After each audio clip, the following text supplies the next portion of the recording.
Mon nom est Shahid Salim, et je suis étudiant de la Bible. Avant de poser une question, je veux exprimer ma foi. Monsieur, je crois en Dieu, qui a créé les cieux et la terre, et en Jésus-Christ, né de la Vierge Marie, mort sur la croix, enterré, ressuscité le troisième jour et monté au ciel. Ma foi est qu'il reviendra pour nous. Ma question aujourd'hui, monsieur, est que dans la Bible, il n'est permis d'avoir qu'un seul mariage, tandis que dans le Saint-Coran, 4 mariages sont permis. Les musulmans disent que notre foi ne sera complète que si nous croyons en la Bible. Mais la Bible condamne le remariage et il est fait mention de 70 houris dans le Saint-Coran au paradis. Pourriez-vous m'expliquer quel est le but de ces 70 houris au ciel pour nos frères? Vous avez dit que les musulmans doivent croire en la Bible. C'est totalement faux. Où est-il écrit dans le Saint-Coran que l'on doit croire en la Bible? Vous avez dit que dans la Bible, il est écrit qu'il faut n'avoir qu'une seule femme. Tandis que dans le Coran, il est permis d'en avoir 4. Et ensuite, vous avez dit que dans le Coran, il est mention de 70 houris. Tout cela est faux, tout cela est faux, tout cela est des absurdités. Numéro 1, dites-moi où est-il écrit dans le Coran de croire en la Bible? Le Coran dit de croire en l'Évangile, pas en la Bible. Votre Bible n'est pas l'Évangile. Vous avez dit Bible, Bible, cela n'existe pas dans le Coran. Nous croyons en l'Évangile révélé par Dieu à Jésus. Ce mot Bible vient du grec biblos, ce qui signifie livre. La Bible n'est pas l'Évangile. Nous croyons que l'Évangile est la parole de Dieu. Il ne s'agit pas de croire en cette Bible aujourd'hui. Nous devons croire que l'Évangile était la révélation divine. Mais il n'est pas nécessaire de suivre cette Bible moderne.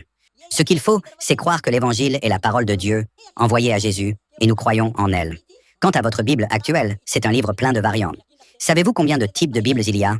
Savez-vous combien il y a de types de Bibles? Répondez. Monsieur, vous parlez de traduction. Je dis manuscrit original de la Bible. Bon, Vous n'avez aucune connaissance. C'est dommage. Il y a 24 000 manuscrits de la Bible et aucun d'eux n'est identique. Il y a plus de 200 versions de la Bible dans ma bibliothèque en Inde. Les versions, les traductions et les manuscrits originaux diffèrent. Par exemple, la version King James, la nouvelle version internationale, la version du Nouveau Monde, etc. Il y a plus de 2000 versions de la Bible. Vous ne savez rien et vous venez poser des questions comme si vous étiez un prêtre.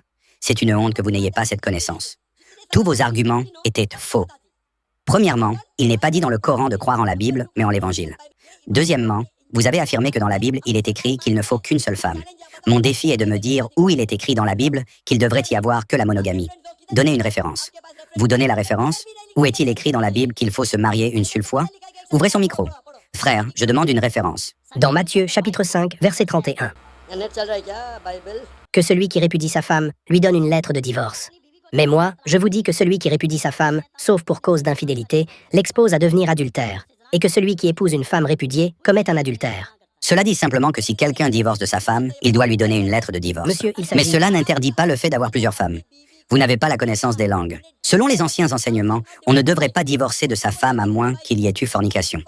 Prononcer le talaq est interdit dans le christianisme. Selon la Bible, si quelqu'un divorce de sa femme et se remarie, il commet un adultère, à moins que la femme n'ait commis un adultère. Le divorce est un sujet sérieux. Il faut lire toute la Bible pour bien comprendre le sujet. Dans le Coran, Allah dit dans la sourate An-Nisa, « Mariez-vous avec les femmes qui vous plaisent, 2, 3 ou 4. Mais si vous craignez de ne pas être juste entre elles, alors avec une seule. » Une chose pareille se trouve uniquement dans le Coran. En dehors du Coran, il n'est écrit dans aucun autre livre religieux de cette manière.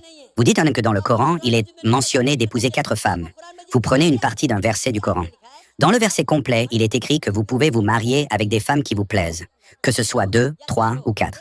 Mais si vous ne pouvez pas être juste entre elles, alors avec une seule. Juste une seule. Cela signifie que l'islam permet d'avoir plus d'une femme, 2, 3, un maximum de 4. Mais si vous avez plus d'une femme, vous devez être juste entre elles.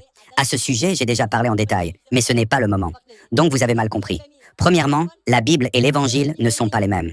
Nulle part dans le Coran, il n'est écrit de croire en la Bible ou l'Évangile. Ce sont des révélations d'Allah envoyées à Jésus. Deuxièmement, nulle part dans le Coran ou la Bible, il n'est mentionné d'avoir uniquement une seule femme. Vous vous trompez, et dans le Coran, il est écrit que vous pouvez épouser 2, 3 ou, si vous ne pouvez pas être juste, alors une seule. Troisièmement, vous avez également tort sur le point des 70 houris. Montrez-moi une référence dans le Coran. Dans le Coran, il n'est pas écrit cela. Nos frères musulmans qui vivent mouches parmi nous, n'observez pas leur comportement pour comprendre l'islam.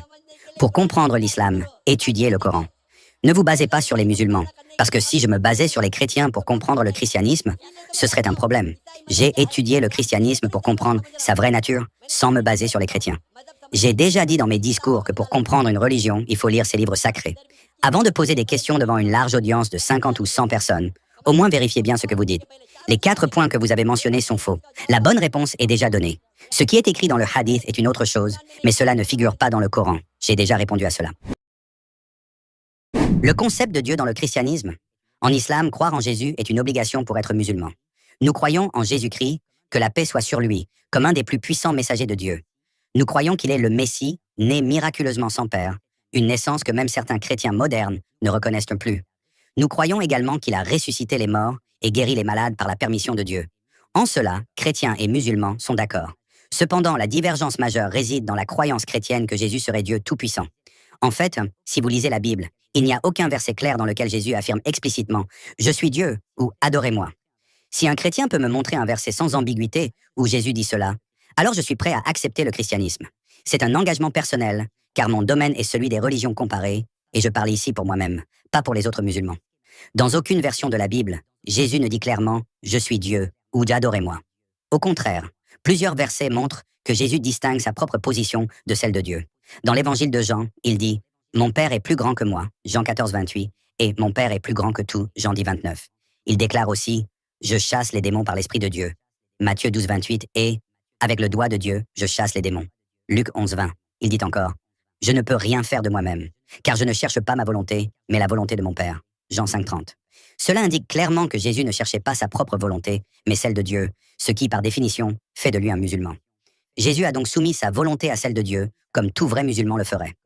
Dans l'évangile de Matthieu, Jésus affirme également « Ne pensez pas que je sois venu pour abolir la loi ou les prophètes. Je suis venu non pour abolir, mais pour accomplir. » Matthieu 5, 17, 20. Il souligne que, pour entrer dans le royaume des cieux, il faut respecter les commandements. Cela signifie que tout ce que la loi a prescrit dans l'Ancien Testament, y compris l'unicité de Dieu, doit être suivi par ceux qui veulent atteindre le paradis. La Bible est explicite sur le fait que Jésus a été approuvé de Dieu, Acte 2, 22, et que tous les miracles et signes qu'il a réalisés étaient en fait accomplis par Dieu à travers lui. Il n'a donc jamais affirmé être Dieu ou prétendu à une position divine. Par exemple, quand quelqu'un l'appelle « bon maître », Jésus répond « Pourquoi m'appelles-tu bon ? Seul Dieu est bon. » Matthieu 19, 16 à 17. Pour entrer dans la vie éternelle, il dit de garder les commandements, sans jamais évoquer la croyance en sa mort pour le salut des péchés. Il confirme d'ailleurs le premier commandement. « Écoute Israël, le Seigneur notre Dieu est un. » Marc 12, 29. Comprendre cette différence est essentiel pour promouvoir la fraternité entre musulmans et chrétiens. Car en islam, comme en christianisme, l'unicité de Dieu reste centrale.